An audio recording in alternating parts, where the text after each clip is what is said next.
Okay. All right, so welcome.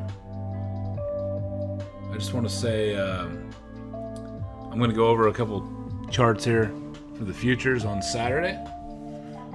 Playing a little bit of music and kind of just chilling out and hanging out on a Saturday this Easter weekend. So I should probably change the title because that's not what I was kind of going for.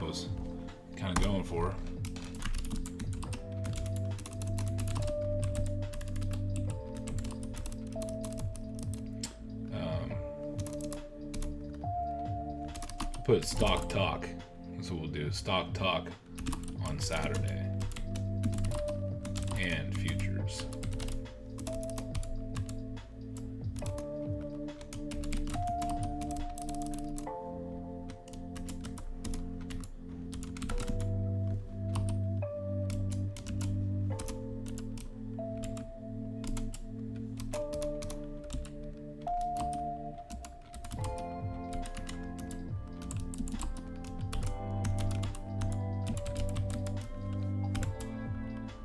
Alright, there we go.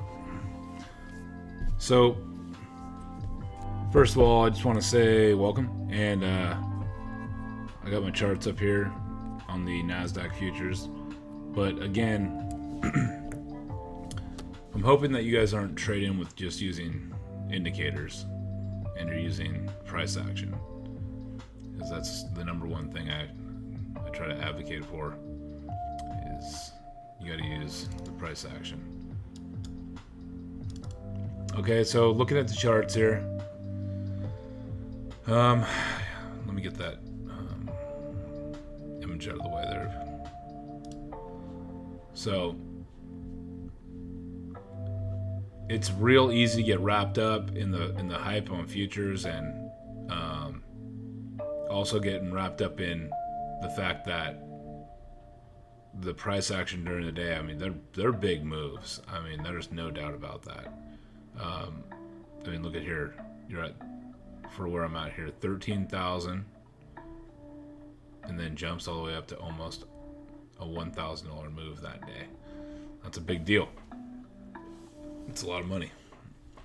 A lot of money in there that day. And if you look, the volume was up that day pretty much as well. So anyhow, that's pretty bullish, right? It's a bullish close. A little bit of a retrace somewhere in there. Maybe that was at nighttime or whatever, and then jumps up. But anyhow, just getting back at like what I'm looking at here. Okay, so the past, let's see, 1, 2, 3, 4, 5, 6, 7, 8, 9, 10, 11, 12 days. So a little over 3 weeks. So a little over 3 weeks ago is when it started turning over. And why did it?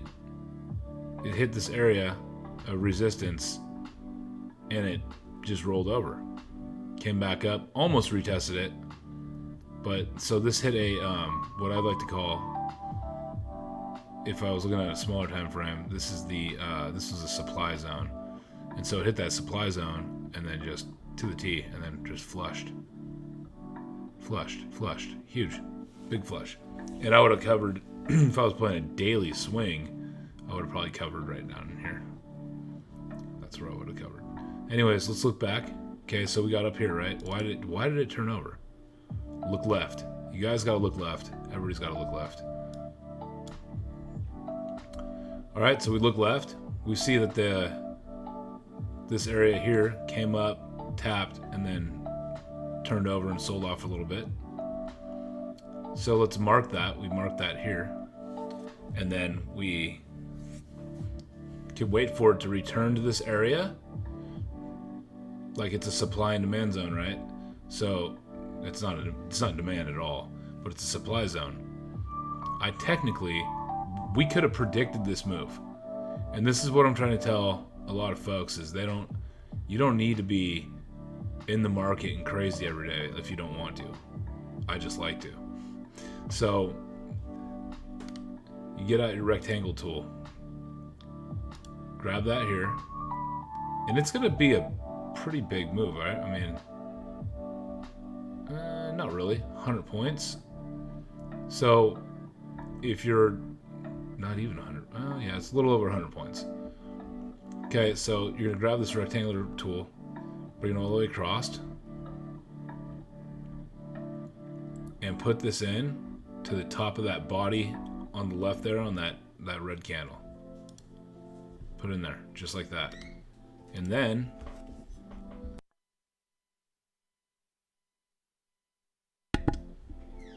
you can throw the rectangle in here, okay? And you can extend it as needed. But just for what we're doing now, this is fine. Right click, go to edit properties, go down to color, and give it some kind of pink shade or something, so that you know that this area is going to be your supply zone. Meaning, there's a lot of supply up here, and you want to buy high and sell low?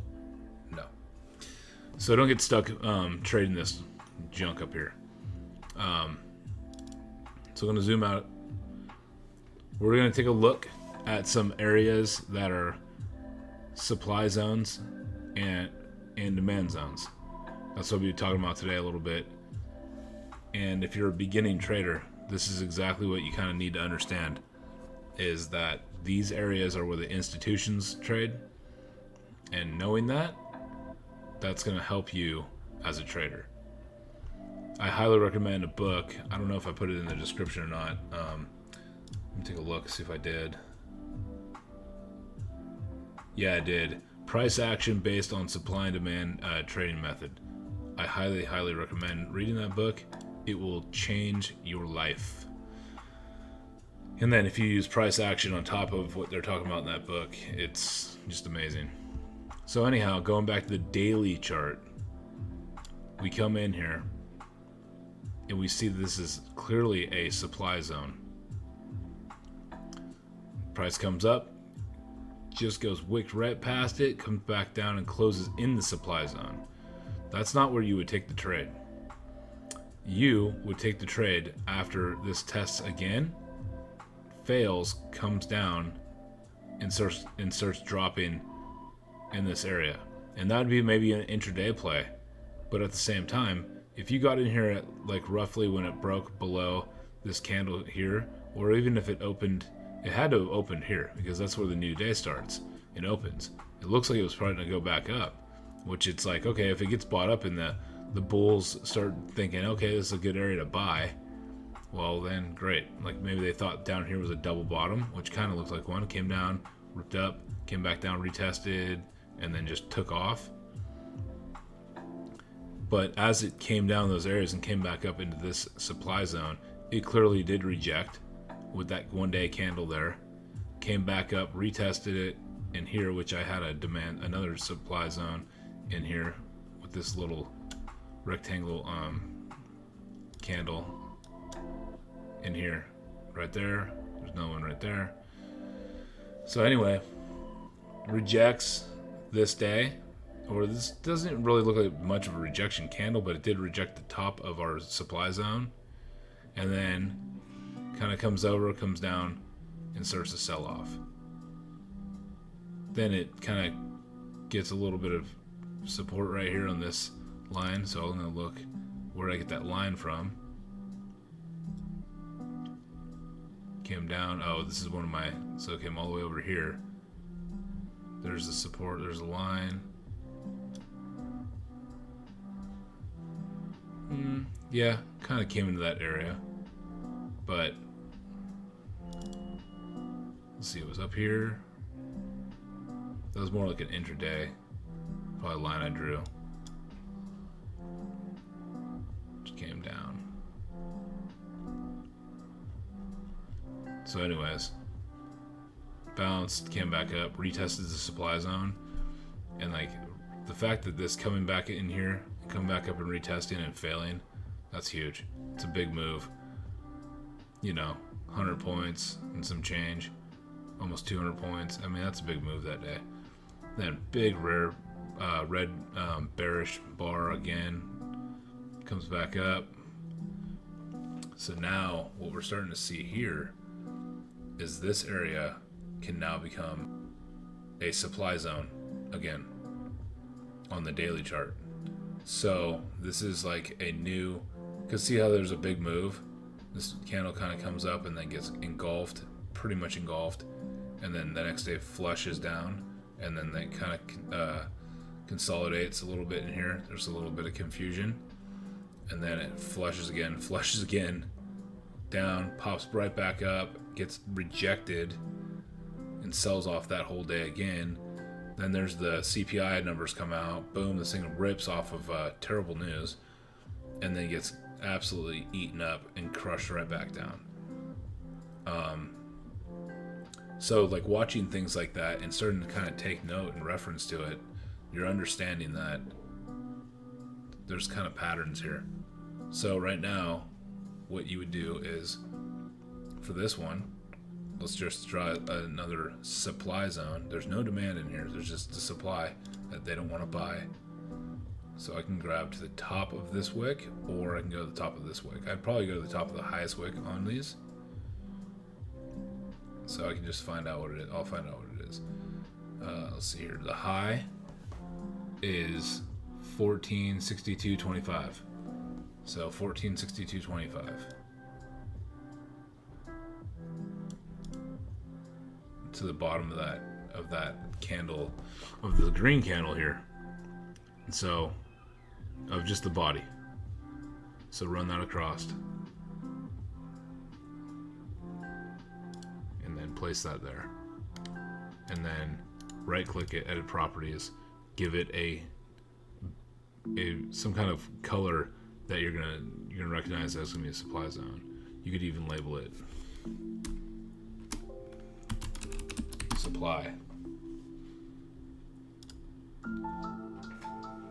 Okay.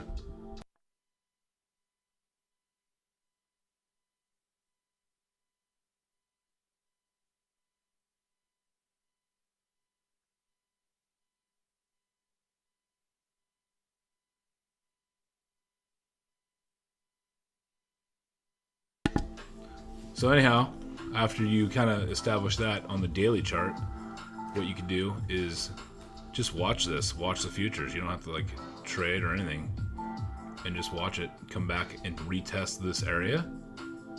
And if it does, it might be a long time, but here's the thing, institutions are watching this stuff. And let's zoom out. So they're watching that little demand or that supply zone there.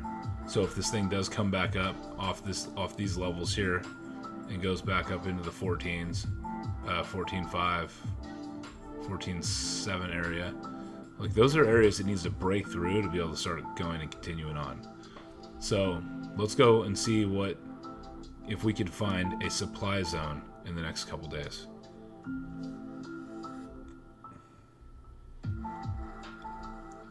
Kind of like one, but not really.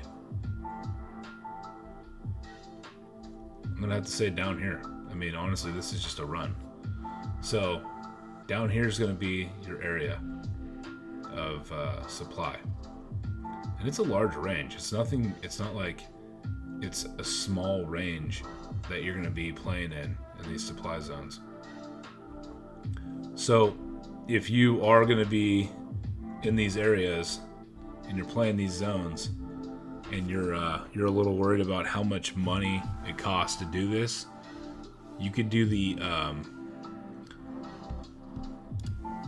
some of these futures that are the M, as in Mark or whatever, MNQ.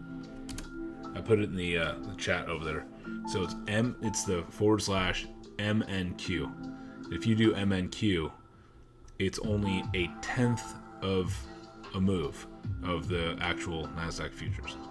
And then you could also do, I mean, if you wanted to even play the ES, you just go MES as well. So those are the micro futures.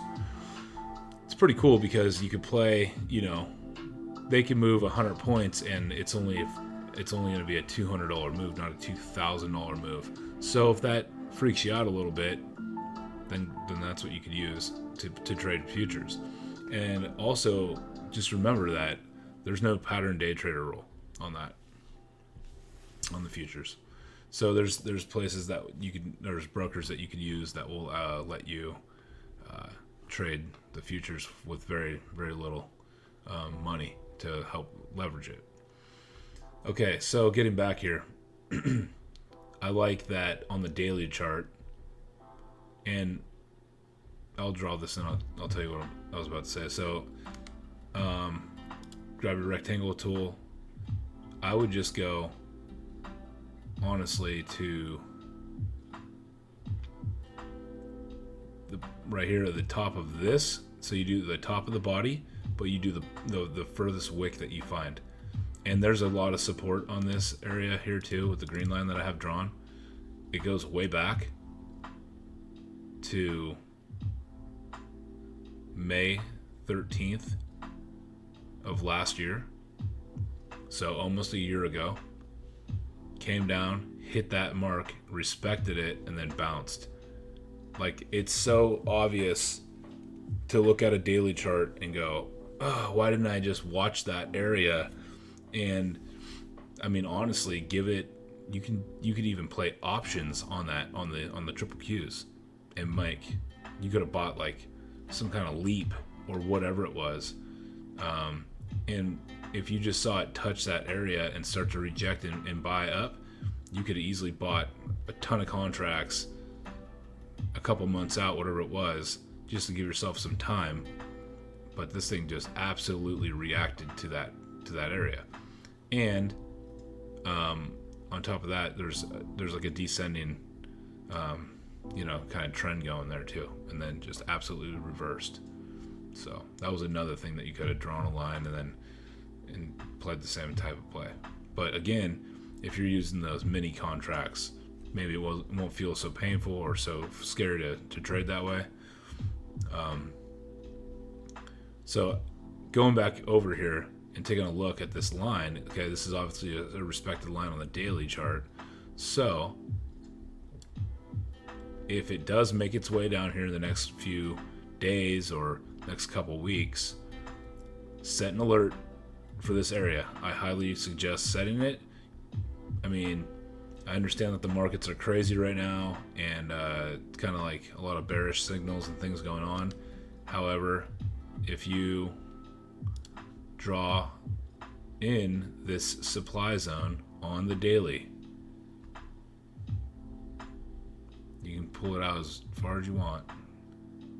Just go down, I would say just go down to that line instead of the actual wick on that, because why not, right? That's most likely going to be a huge demand zone. So now I edit the properties here and I put in something green. I'm going to go a little lighter. Go like that. And I can name it. Because this is such a respected level on this, it's just amazing how much that thing just ripped. I'm going to put, this is a super demand zone. Okay, so there we go. I'm on a super demand zone.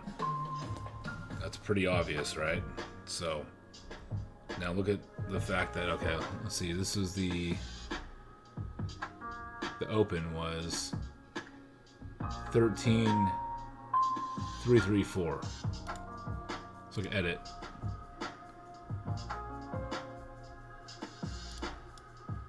$13,334. 13,334. It was like 25. I don't know, whatever. Okay. There. Now it's right to the line, roughly. This one's going to be down to the line on the daily chart, just like that. So now we know where the demand should be, and we also know that supply is pretty high up there. But so this came in didn't really touch the supply over here. So it came in, didn't touch it, came back down. Long time, weeks, like almost a month or whatever it was. Then it finally came back up. Well, it was a month. So here was at February 2nd, and then March 29th it came back up to finally retest it. This area here, you couldn't really get in. It didn't go into your zone, or it didn't touch it, nothing. There's no candle that kind of gives you any indicator that it's out.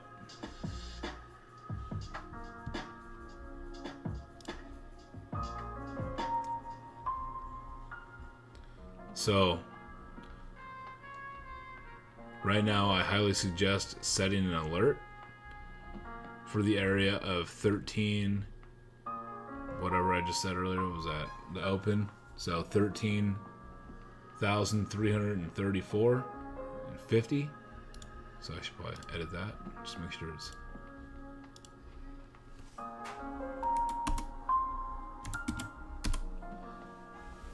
And going back out, coming over to this candle here. What's the low of this candle? 12,915. So 12,915 to the penny. Now our daily supply zone, demand zone is kind of calculated in now. Now it's on my charts. And I can just wait and play it. But the way I trade a lot as well, I mean, that's like the macro scale, right? That's like the daily chart. What I like to watch is during the day are like the 5-minute charts. And what I do is I go down to from a daily, I mean, heck, you could do weekly and say, hey, how we doing on the weekly? I mean, it's pretty, once you start breaking it down and watching these futures, it's like, oh, well, it's okay. I see what's going on. Weekly, like I said, daily, and then you could do the 1 hour charts. Maybe it's a lot easier to play that. So I mean, look at this.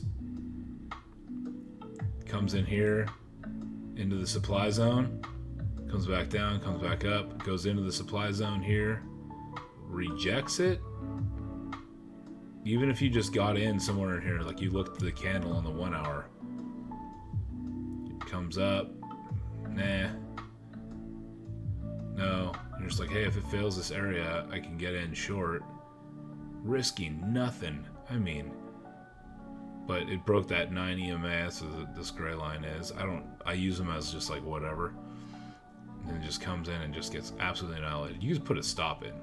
You put your stop in at pretty high, a little bit. It's gonna cost some money for sure. But it's up here.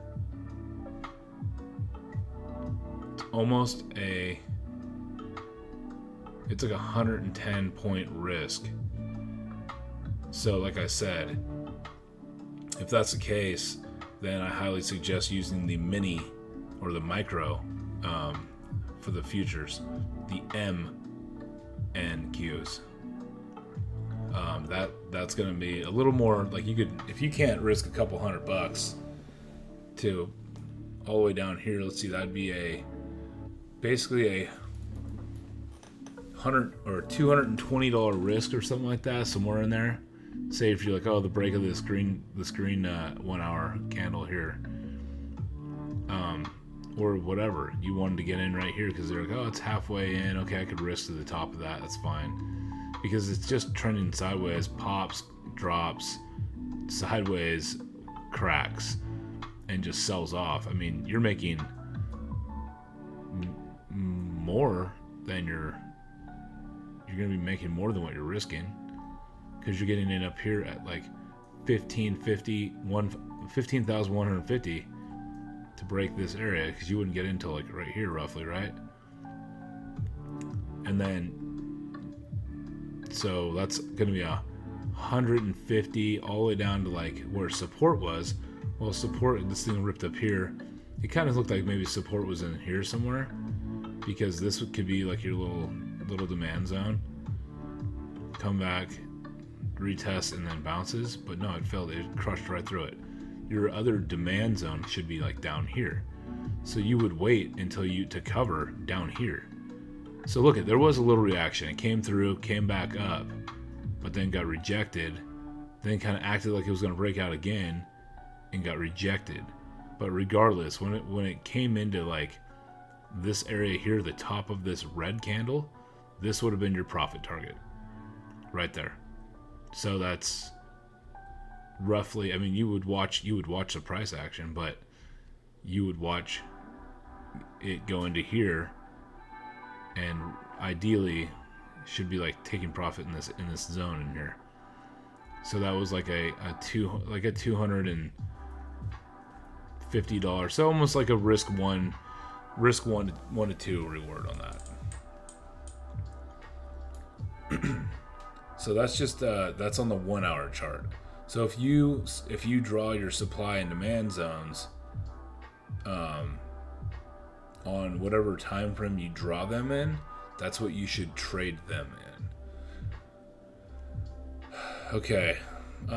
Yeah, so continuing on, I mean, technically you could have just left it and maybe set a stop somewhere. And then, yeah, like right here, you could have set a stop at like, okay, well, as it comes back down into the zone, and like, all right, well, I'll let it ride, and if it comes up to here, have it stop me out. Never did. It just kept going. So, but that day was pretty obvious. I mean, there was a big sell-off that day. It's the 1 hour chart. Okay.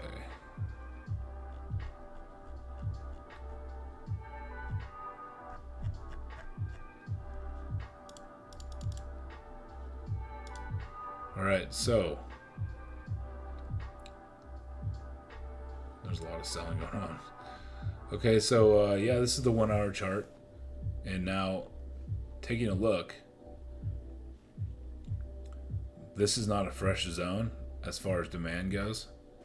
If you look at it, so let's look at the 1 hour chart. 1 hour chart tells you a lot of information. This was right here. Oh, I watched this happen. Yeah. So this thing rips up, and because of CPI numbers, and then it kind of just got absolutely clapped that day and rolled right over. It was like a parabolic squeeze, and then just rolled over. And yeah, and then whatever, after hours, it grinds up. All the computers and the algos are trading it, whatever. Comes in, the open, not much, and then it kind of bounces that day and comes right back up. Well, this thing rips up and then kind of just turns over. All you have to do is just say, hey, I'm going to draw a line there. Let's watch it retest this area, fail, and then get short. Simple trade. I mean, you could play that kind of trade all day long. You guys, there's no reason not to. You just got to be careful about like catalyst and news and things.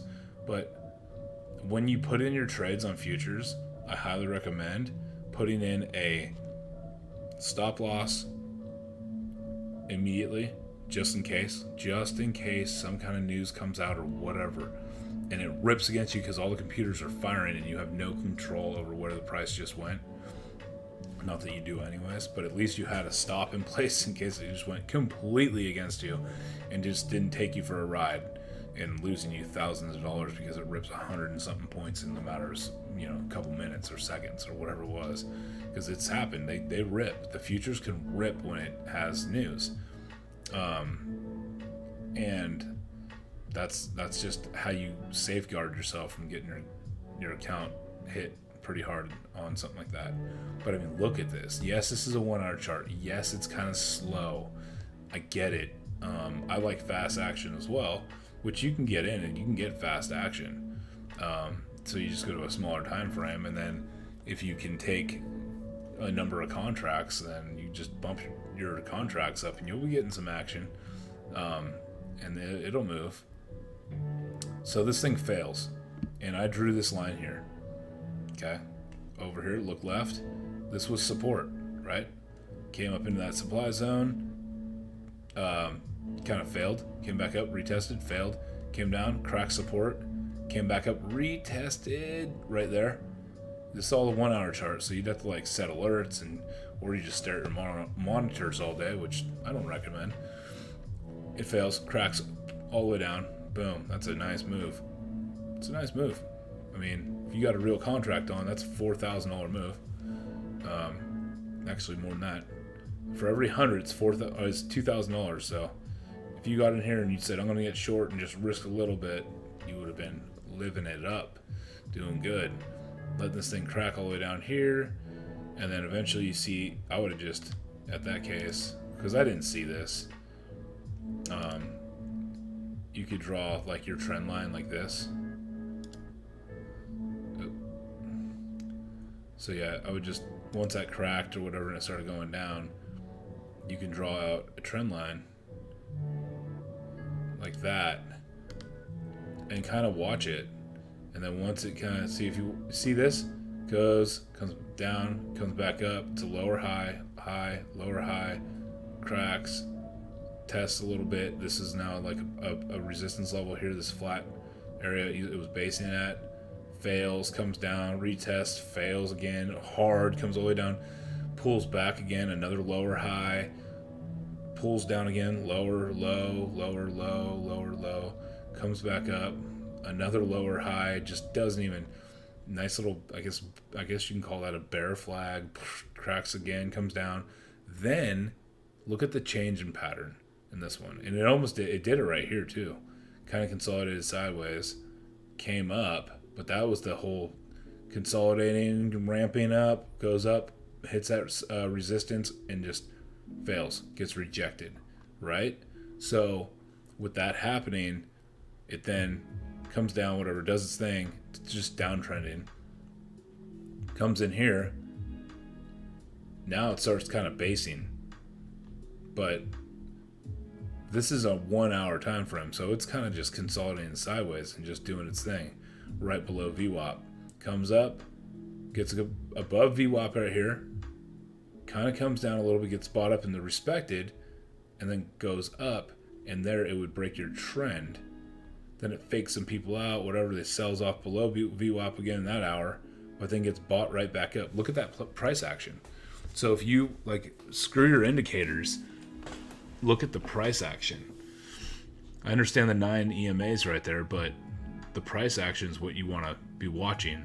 So say, okay, well, that was you can draw like a mini line right here if you wanted to, like this area here, right? This is roughly your line.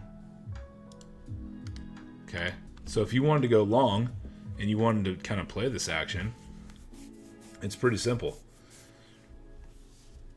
Comes in, you're watching it, it breaks, it's like, okay, it's now out of this line.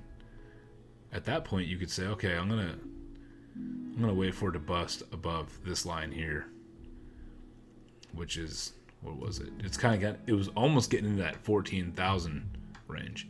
But here's the thing, this is midnight, it's 1 a.m. You're not going to be seeing this. So I mean, this was just an example of just, besides the time of frame, when it actually happened. So there's low volume, it's trading sideways, doing nothing. But for some reason, it kind of spiked here a little bit, held, and then just kept going. So regardless of all that, what you could do is go back, come over here, because these are all highs, lower lows, blah, blah, blah, blah. Okay, great. Well, you didn't get to trading until around this area. So if you set some buy orders, and you could set it all up right here to break this area. So you could have put that line in right there and say, hey, if it comes up to 1437, and it breaks above that, I want it to stop by me in. And CPI numbers came out, and then boom, off to the races. 1537, all the way up in that hour to a high of $14,284.25. Then eventually just rejects. The little bit off the top there, it kind of pulls back a little bit, doesn't reject. It pulls off the top a little bit there, but then the next hour it rejects hard, and then gets bought right back up, and then flushes hard. So regardless, you can just say, once it got close to this area up here, this is a resistance line, right? Look at that. Tap, tap, crack, retest, whatever, comes back up, almost retests again, and then cracks again all the way down. It's a long time, but here's the thing. If you play these levels that are way up into like kind of support areas, and you give it a little bit of room, and you play, if you don't want to play a big dollar amount and you want to do the minis or the micros, you do the micro NASDAQ futures. I mean, you could be making a pretty decent amount of gains for your account. You just get in and then set your stop just outside of some of these areas of resistance, short it, and just ride it all the way back down to this area here is where you should take your profit, in this zone down here. So looking at this area, consolidated sideways and then ripped. So I'm going to tell you right now, this is a mini supply or demand zone here, right there. So here's your mini demand zone. I'll pull it all the way across just to show you.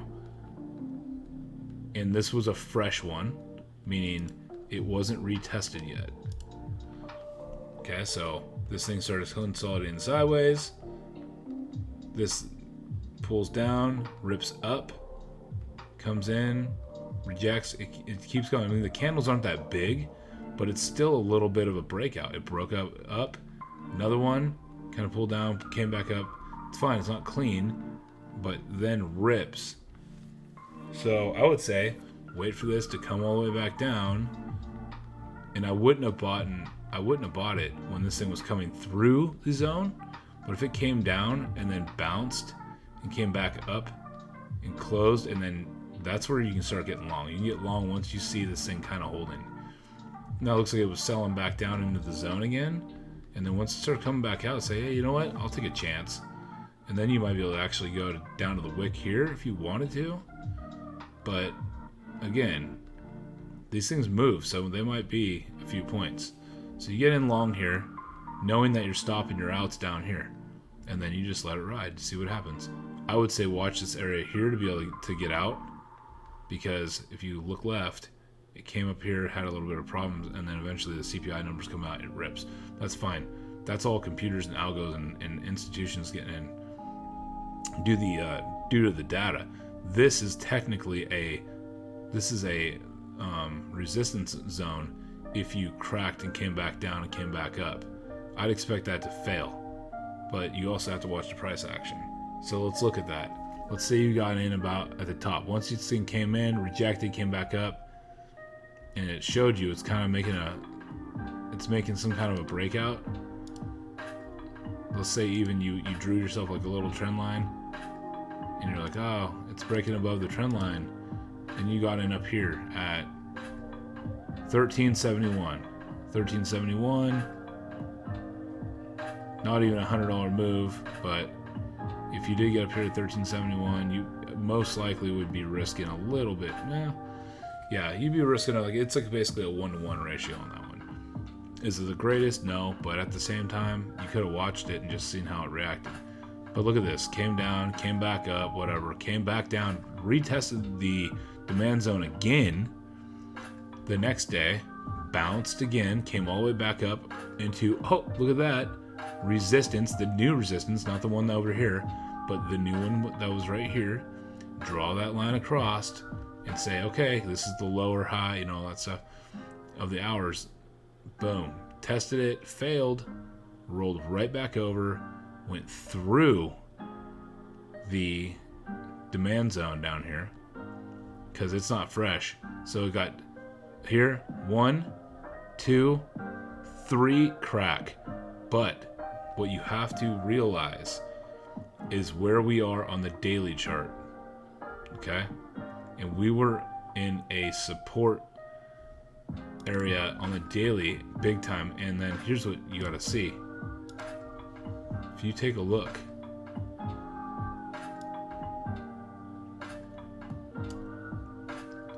some might say, let's see here. So right here, 1333. Let's see this candle here. 831. Just start looking left and seeing what the reaction can be. This could be like a little supply zone in here too, or a demand zone in here too, once it comes down here. But it's got a little bit of room. Anyways, that's pretty much all I'm going to be saying for today. My little bit of talking about supply and demand zones. But stocks wise, Twitter looked kind of fun. Who knows where that's going long term. But that'd be a fun one to take a look at as well. Came up right into, honestly, if you look at that's the daily chart, but let's look at the 1 hour chart. So again, this thing rips off of Elon Musk news, comes up, everybody's day trading this thing, it's crazy, it's going nuts, it's doing its thing. Pre-market, I wouldn't have caught that. However, pretty funny. Look at that line. High of that candle is 54. High of the pre-market candle here, 53.99. Off by a penny. That's on the 1 hour chart. So, interesting. That was all pre-market though. And then it looks like it just got sold off. It sold off because you gotta just look across. If it's gonna break this little support here, like it did here, then you have a great opportunity at the open to be able to make some money. Well, these are 1 hour candles, so throughout the day you have a very good chance of making some money. Some good trades. I just want everybody to start really thinking about using price action and support levels and resistant levels. Wait for the retest. Wait for those confirmations. Wait for the stock market and the candle charts and the candles and the story to tell you what's going to happen. I understand it's so easy to sit back and do it in hindsight, but okay, moving forward, draw out some lines, find out where they should go and test and see the reaction that you see and you find, and play off of that. If you put in a line up here, okay, here's the high, okay, great, got it. Where's there another high? Oh, another one's right here. Okay, did that respect it? It kind of broke through it and then just sold off. Okay, how about this one here? Yep, it still broke down and whatever. Okay, got it. And you just keep doing that. You just keep going. This was a high. Here's a lower high. Here's a lower high. Whatever. And if you're freaking out in a trade, you most likely took a larger position than you should have. You didn't plan out your trade going into it, meaning everybody says, oh, what's your plan? What's your trader plan? Well, you want a plan? It's real simple. Have a level. Just say, okay, let's go to a 5-minute chart. Okay, 5-minute chart. This is it. This is how it traded last the other day. Okay, got it. Okay. This is how I did that. All right. So let's see here. This is a 5-minute on a 5-day. Just a minute. Bear with me. On a 5-day. Okay, sure. 5-day. All right. Coming in here. Okay, I'm looking at this. Elon Musk news came out. Actually, no, was it that day? I think it was a week ago, but whatever. More Musk news came out. This thing rips. Okay, so now it's doubled in a couple weeks, for sure, because it was around $25 a share on Twitter. So now this thing just popped right into that, almost to the penny, right? Because we looked left before, and it hits $54, roughly, it drops right back down. Those are algos. Those things are just buying the news. Then it just starts downtrending. So where could you get long in here? What could you do to make this a trade? Looking back, these are kind of like some support levels. Kind of broke through, came down, broke through. Not really respecting it much. Not really. But if it breaks below, comes back up, breaks below, and it's kind of downtrending on the day, comes back up. Now look at this. We have that line from way back here. Let me do a 10-day, 30-minute time frame here just to see where I got it from. Maybe it's a 1 day. Nope. So way over here. Here we go. Okay, so way over here, the price looks like it's $49. Way over here. You got to watch for that. You got to watch for the daily chart support and resistance lines. So right there was support. It bounced. Yay. It did great. Came back down. Retested. Failed. Okay, so that's way back over there. So that comes over here. $49. So that's kind of probably not even what we're looking at. We're looking at these two here. Year out, might have been even further out. So I'd have to make a custom one, but let's see on this one. Let's see where I got to. This is the week one. Okay.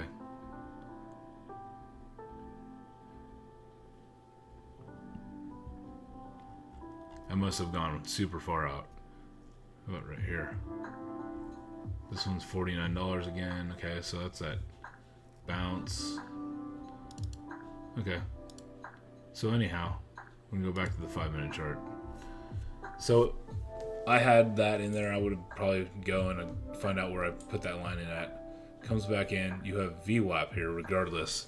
So intraday, this thing goes down to $45, comes back up to 47, whole dollar, and it's running into VWAP.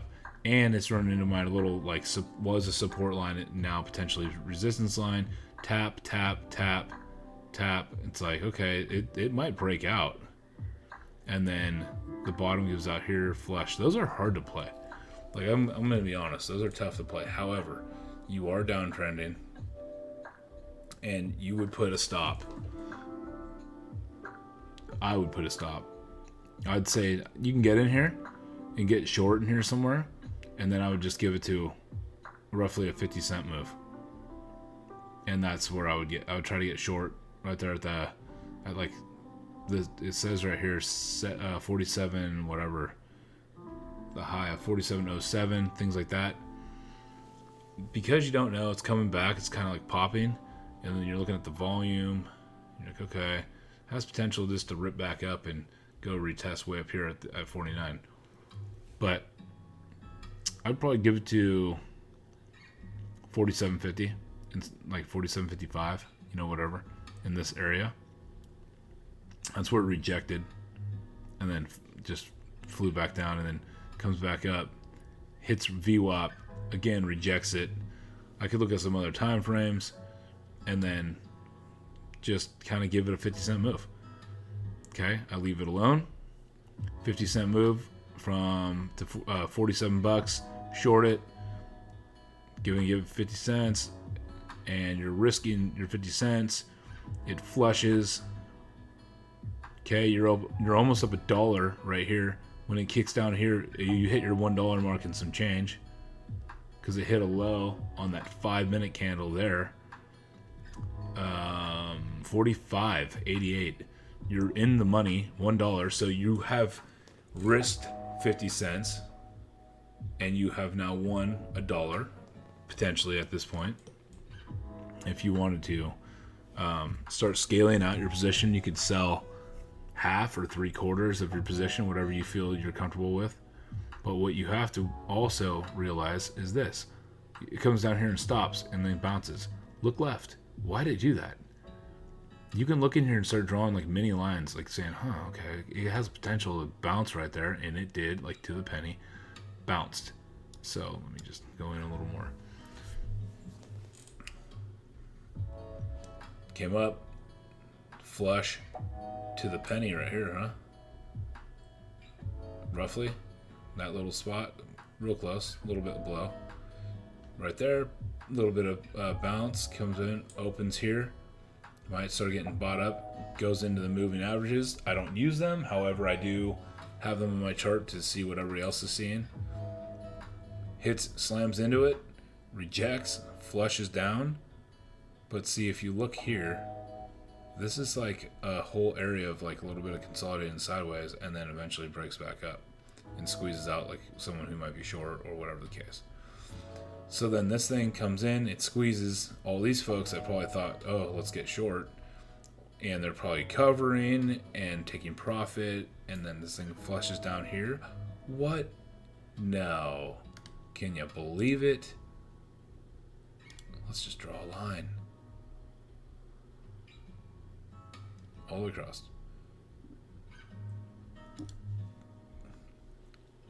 Came up. Came down, pop, flush. It's everybody, because so many people are watching this thing. Rips all the way up here. No matter what, seriously, after you short coming up here, you're risking 50 cents way up to 57.50. Okay, so you're giving that a little bit of room. You're trying to get, $47 somewhere in there as you're short. You don't know. It could just continue going, or you just watch this price action. Comes in, taps, comes back down. That's weird. I always look at all this. Look at how much more sell volume I have on my volume chart down here. I'll even pull this up. Wrong one. Nope, not that one. I swear I'll find it. Okay.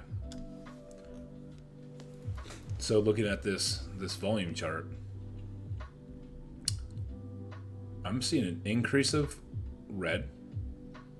And this is why I really like this buy, sell, volume chart. Red, red, red, red, red. As we go over, red. Oh, you mean nobody's buying in this candle right here? Weird. Yeah, they're selling. There's a ton of sell pressure all in here. Even, this little squeeze here, there was a lot of selling that happened because yes, it ripped up because they might have covered and got squeezed. People taking huge size to short this thing, and then they had to cover, but then they might have just re-shorted it and got right back in short and said, hey, I'll risk just above VWAP again, whatever. And then it flushed, consolidated sideways, and just grinds down lower. But regardless of that, I would say keep in mind in this area here in the 45, honestly, I think it was like 45.50 is where I would have definitely started covering this little flush here. Will it make it down here to the support right here to the left on the intraday? Maybe. Maybe it will. But don't let your winners turn into losers. So at that point, you just start taking profit. I don't care if it's half, 75% of your position, maybe only a quarter of your position. You got to take something. Don't Don't give it away. I mean, if you're winning, take some of those profits. You know, that's going to survive. You know, that's going to be satisfactory for your.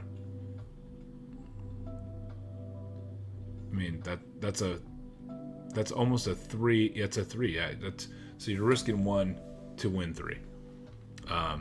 That's just what you got. That's what you got. So risk versus reward. That's very important when trading. You should know that. Anybody who plays this game has to know that. And by the way, I treat trading like a game. I try not. I don't say I do not, but I try not to get attached to the currency side of it, like the money, the cash, whatever you want to call it. If you do that, you're going to get emotional because you might take on some risk a little bit more than you want because you're waiting for a big move, because you really think with conviction that it's going to happen. I play it like a game. It's a video game. And then, yes, it will pay you. It's almost like being a professional gamer, but the market is a game. And yes, there's a lot of technology out there, and there's analysts and all that stuff, but we're day traders, and we don't news is great to know about. I read the news a little bit here and there in the morning just to get an idea about how the market's the sentiment is. I like to see what's moving, etc.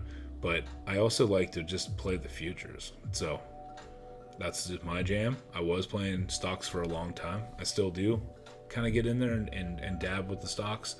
But I find that futures they're easier for me to trade. If you're watching this recap or replay or whatever, or if you're actually here live with me, join the Discord. I believe the link's in the description. Yeah, it's on there. So join the Discord. Come hang out. I could sit here and chat with you while you trade. I don't trade every day because I just don't find that there's opportunity every day. There are opportunities every day, but that's how you stay in the game, is you don't trade every single day. So as you can see, continuing on, this thing finally eventually broke that little line by a couple, like what, $1? Who knows? Let's see here, down. Yeah, so 44.77. Not even $1, like 75-cent little break. It grinds, comes back up, whatever. But then eventually after hours, they bought it all back up. Interesting. They went back to VWAP. So, cool. Anyway, that's probably it for me today. I'm gonna kind of go and drink some more coffee. I got my good old little mug here. I did all those trainings like everybody else did, I'm sure. Well, some did. They could afford to, but I did warrior trading. I did Investors Underground. I've done the Tim Sykes. I've taken all the classes, all the stuff that they recommended to do. Yeah, when it comes down to it, it's pretty basic to learn how to trade, but it's still really tough and it is challenging. But if you just use support resistance lines, that's going to help you big time. Let it show you by the price action. There's a lot to it as far as like what you're going to look for if you're talking about looking at an indicator, or if you want to look at a price action. So the reason why price action in this situation here worked was it came up, tapped that line that I have, pulled back, tapped it, pulled back. That's a gravestone doji, or tombstone doji. Came back, closes again, red, up, retest, tap. I mean, it could be a flat top breakout. That could easily happen here. But I have this indicator, which I guess you can call it an indicator, And it's showing me the red, but it's showing some good buying in here. You know, it's showing a little bit of volume. There's some shares being bought up for sure, and I respect that. But at the same time, I don't have to. I would just go over here and be like, all right, we'll just call it like right here. And I'll just draw a line across and say that's where I would just risk this area here or something. That's it. If it breaks out above VWAP and then takes off, so I just watch it. Comes up, tap, tap. Oh, that was nasty. It came up to 46.66 and came back down. So I would also look at this candle here as it is doing this. I wouldn't just jump in and be like, oh, I'm going to short this because it's at VWAP. Doesn't work that way. Check it out. Comes up, taps that line that I've already have drawn in here. A support line from way back, whatever it is, it's respecting it. It tapped it, came back, tapped it again, kind of went over a smidgen, but not much. Came back. Now, this is VWAP, okay? So, okay, these candles are all higher than the previous one. This was a little pullback, and then gets bought up off the 20 EMA and the 9. Okay, so you see what they're trading. Oh, the next 5 minutes to make a new high, and they all get in and just, and it goes up. Okay, got it. So this one came in. This one taps for VWAP or gets real close to it. Just definitely that resistance line we were seeing. Comes down. This candle's lower than that one. This one's slightly lower than that one, but got rejected pretty good there. This one's definitely lower. This one comes back up to retest this area a little bit. And I'm looking at them. I'll watch it. And then it just gets punched right back down. Ooh, okay. All right, well, now you're like, okay, well, I can get short in here, like down here if I wanted to, in case it cracks. But to me, that's far, right? That's a little bit of, I mean, you have to put on smaller size and you can do it. Just the fact that it was whole dollar in this area and you knew where you could risk to. Me personally, going into VWAP, I would have just took that, like I said, $47 short. Go somewhere in there. And as this thing pumps back up here, it goes right to 47 again, it rejects the whole dollar. That looks bearish to me. Let's look down. Okay, there's that green candle that I'm looking at. I look down, all the way down here. Okay, that's some rejection. It had a lot of selling in that candle. Okay. Then I watch this one, flushed.